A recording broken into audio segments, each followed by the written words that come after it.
Hello friends, good morning. आपके अपने YouTube channel success study circle में मैं योगेंद्र हार्दिक स्वागत करता हूं। जो इस चैनल पे नए हैं वो प्लीज़ चैनल को सब्सक्राइब करें और हमारी वीडियो की नोटिफिकेशन सबसे पहले प्राप्त करने के लिए बेल आइकन जरूर दबाएं। तो दोस्तों, आज है 15 सितंबर, तो हम 15 सितंबर की प्रमुख करंट अफेयर्स के बारे में आपसे चर्चा करेंगे। तो चलते हैं आज के हमारे पहले प्रश्न पर। आज का हमारा पहला प्रश्न है, हिंदी दिवस कब मनाया जाता है? तो हिंदी दिवस मनाया जाता है 14 सितंबर को, यानी कि ऑप्शन डी हमारा राइट आंसर होगा। और हर साल 14 सितंबर को देश भर में भारत की आधिकारिक भाषा के रूप में हिंदी का प्रचार प्रसार करने के लिए हिंदी दिवस मनाया जाता है। और भारतीय संविधान के अनुच्छेद 343 के तहत हिंदी को राजभाषा का दर्जा दिया गया था। तो ये आपसे एग्जाम में क्वेश्चन पूछ सकते हैं कि जो हिंदी भाषा है इसको संवैधानिक दर्जा किस अनुच्छेद के तहत दिया गया? तो ये दिया गया था 343 के तहत, तो ये याद रखना आप। और जो पहला हिंदी दिवस था वो मनाया गया था 14 सितंबर 1953 को, तो ये भी आप याद रखना। और एक आपकी जानकारी के लिए बता दूं कि इसे मनाने की घोषणा जो सर्वप्रथम की थी वो की थी पंडित जवाहरलाल नेहरू के द्वारा। और हिंदी जो दुनिया की चौथी सबसे अधिक बोली जाने वाली भाषा भी है, ये भी आप याद रखना। और आपके दिमाग में एक प्रश्न उठ रहा होगा कि 14 सितंबर को ही हिंदी दिवस क्यों चुना गया?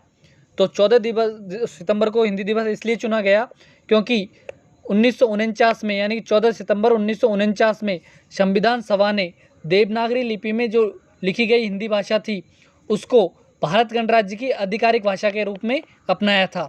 इस कारण इसी दिन को हिंदी दिवस के रूप में चुना।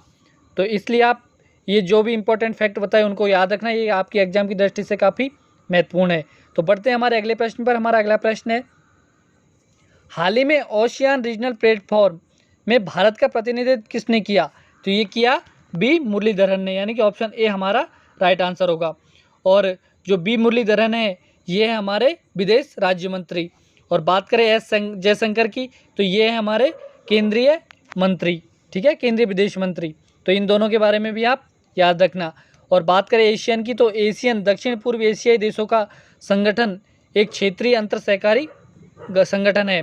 और यह संगठन अंतर सरकारी सहयोग को बढ़ावा देता है और अपने सदस्यों और अन्य एशियाई राज्यों के बीच आर्थिक, राजनीतिक, सुरक्षा, सैन्य, शैक्षिक और सामाजिक सांस्कृतिक एकीकरण को प्रोत्साहित करता है। तो ये भी आप याद रखना। बढ़ते हैं हमारे अगले प्रश्न पर। हमारा अगला प्रश्न है, हाल ही में भारत और किस देश ने वर्चुअल मोड में आधिकारिक स्तर पर द्विपक्षीय 2+2 अंतर सत्रीय बैठक आयोजित की है?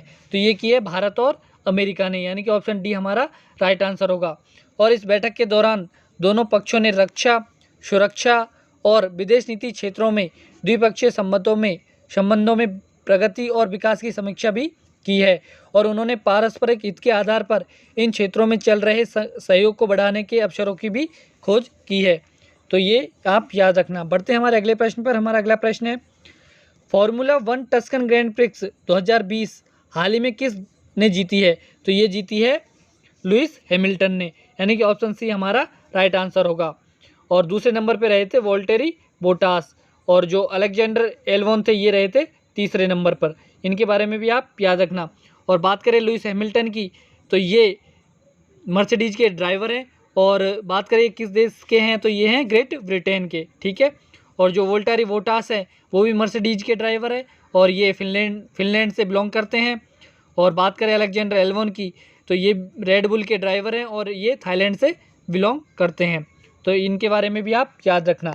बढ़ते हैं हमारे अगले प्रश्न पर। हमारा अगला प्रश्न है, हाल ही में भारतीय विज्ञापन मानक परिषद के बोर्ड ऑफ गवर्नेंस का चेयरमैन किसे चुना गया है? तो ये चुना गया है सुभाष कामत को, यानी कि ऑप्शन सी हमारा राइट आंसर होगा। और इन्होंने जगह ली है रोहित गुप्ता की। इनसे पहले कौन थे? रोहित गुप्ता चेयरमैन थे।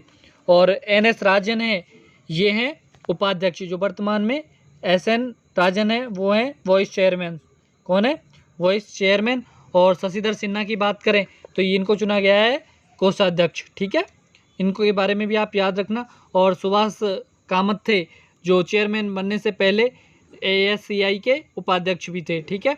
और बात करें इस ASCI की, तो जो इसकी फुल फॉर्म है वो है स्टैंडर्ड काउंसिल ऑफ इंडिया, यानी कि भारतीय विज्ञापन मानक परिषद, ठीक है। तो इसकी स्थापना हुई थी 1985 में और इसका हेडक्वार्टर है मुंबई, महाराष्ट्र में, ठीक है। इसके बारे में भी आप याद रखना।